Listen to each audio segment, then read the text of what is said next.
Hello mga langga, mamahaw na di ay tanin nyo, naluto na ang ako ang pinirito na okra.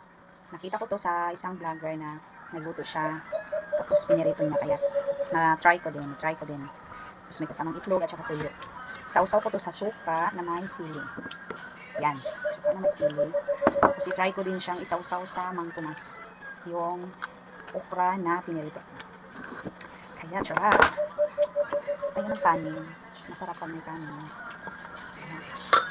Una, i-try ko sa suka.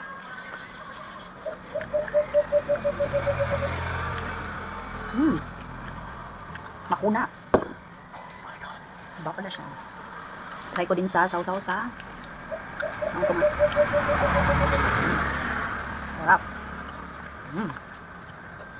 Magkamay ako. Kasi masarap pag magkamay pag walang sabaw. So, nagpugas muna ako bago ako kumain ha. Itlog. Sa Mang Tomas. Sarap.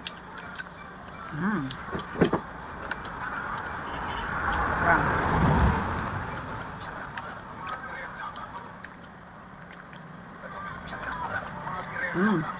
Sarap. Try nyo mga langga. Prito ang okra. Masarap. Sarap. Lasa siyang okra.